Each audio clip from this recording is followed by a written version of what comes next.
तो बच्चों हमारे पास जो क्वेश्चन दे रखा है वो है हमारा, यदि हम अंश में एक जोड़ दें तथा हर में से एक घटा दें तो भिन्न एक में बदल जाती है। यदि हर में एक जोड़ दें तो यह 1/2 हो जाती है। वह भिन्न क्या है? हमें भिन्न निकालनी है। ठीक है, तो हम क्या करेंगे, हम सबसे पहले एक कल्पना कर लेते हैं। क्या कर लेते हैं? कल्पना कर लेते हैं। मान लीजिए हमारे पास भिन्न है, माना भिन्न क्या है? भिन्न हम x बाई वाई मान लेते हैं। इस रूप की होती है ना भिन्न, तो x/y मान लेते हैं। क्या कह रहा है? पहले कंडीशन में वो कह रहा है यदि हम अंश में एक जोड़ दें, तो बेटा ध्यान से देखना है प्रश्नानुसार क्या कहा जा रहा है। प्रश्न के अनुसार कहा जा रहा है यदि अंश में एक जोड़ दें, तो अंश में एक जोड़ने,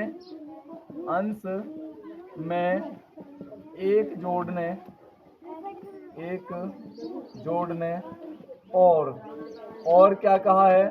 जोड़ दें तथा हर में से एक घटा दें, और हर में से क्या करने पर? में से एक घटाने पर।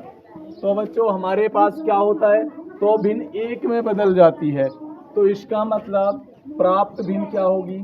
प्राप्त भिन्न तो बच्चों क्या होगी?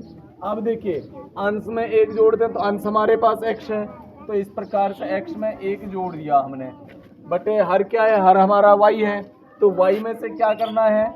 y में से घटाना है, तो y -1 कर दिया, बराबर कितने में प्राप्त हो जाती है? वो एक में बदल जाती है। कितने में बदल जाती है? एक में बदल जाती है, तो हमारा एक आ जाएगा। अब हमें क्या करना है? अब हमें क्रॉस मल्टीप्लिकेशन करनी है।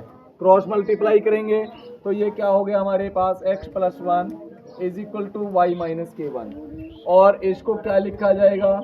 x, क्योंकि यहाँ पे चर है और प्लस का साइड में क्या होगा? -k हो जाएगा। -k1 प्लस तो साइड में क्या होगा? -k1 होगा। इस प्रकार से हमारे पास x - y = -2 इक्वेशन फर्स्ट प्राप्त होती है। क्या प्राप्त हुई? जो हमारा समीकरण 1 है ना, वो हमारे पास मिला।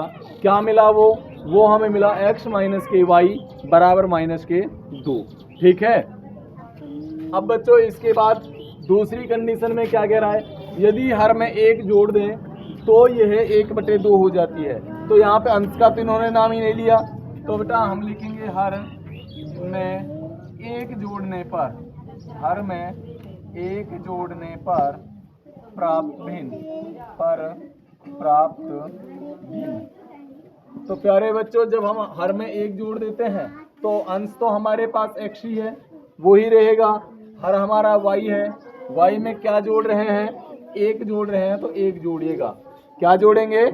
एक जोड़ेंगे, बराबर क्या हो जाएगा? बराबर, तो वो क्या कहता है? 1/2 हो जाती है। कितनी हो जाती है? 1/2 हो जाती है। अब वो एक क्रॉस मल्टीप्लाई करेंगे, तो क्रॉस मल्टीप्लाई करने के बाद हमें प्राप्त होता है 2x = y + k1, और इसको लिखा जा सकता है 2x प्लस तो साइड में क्या होगी? -ky बराबर के 1। ये हो गई हमारी समीकरण नंबर 2।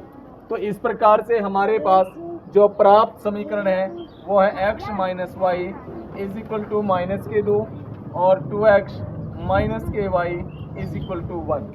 तो प्यारे बच्चों इसमें हमें चर देखने हैं, x और y है। अब उनके गुणांक देखिए, क्या कोई चर ऐसा है जिसके गुणांक बराबर हैं?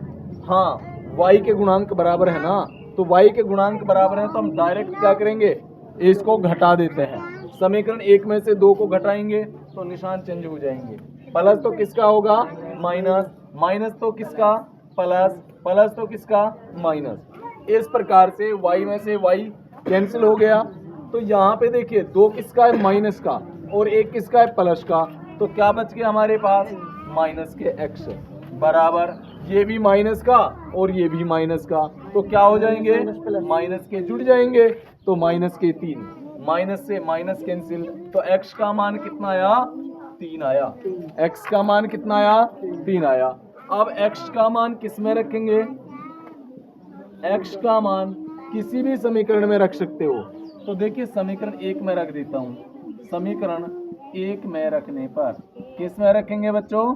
समीकरण 1 में रखने पर हम समीकरण 1 में क्या रख देते हैं? x का मान रख देते हैं।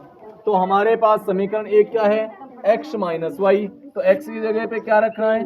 3 माइनस के y बराबर कितना? माइनस के 2। तो इस प्रकार से माइनस के y बराबर -2 प्लस तो साइड में क्या होगा? Minus k 3 minus y is equal to minus k 5 minus से माइनस कैंसिल। तो हमारे पास प्राप्त हल क्या हुए? प्राप्त हल क्या हुए? प्राप्त हल तो बेटा हमारे पास जो प्राप्त हल है ना वो x बराबर कितना? 3 और y बराबर कितना? 5 होगा। ठीक है, बस उतार लीजिएगा। तो प्यारे बच्चों अब हमारा जो दूसरा पार्ट है वो देखते हैं। क्या कहता है? 5 वर्ष पूर्व नूरी की आयु सोनू की आयु की 3 गुनी थी। तो प्रश्न को समझने की जरूरत है। क्या कहा है? 5 साल पूर्व। पूर्व का मतलब क्या होता है? पहले। नूरी की आयु जो सोनू की आयु की 3 गुनी थी। तो इसका मतलब कम आयु किसकी है? कम आयु यानी कि सोनू की आयु कम है ना, तो हम सोनू की आयु को मान के चलते हैं। माना सोनू की आयु, माना सोनू की आयु हम x ले लेते हैं। क्या ले लेते हैं? सोनू की आयु हम x ले लेते हैं।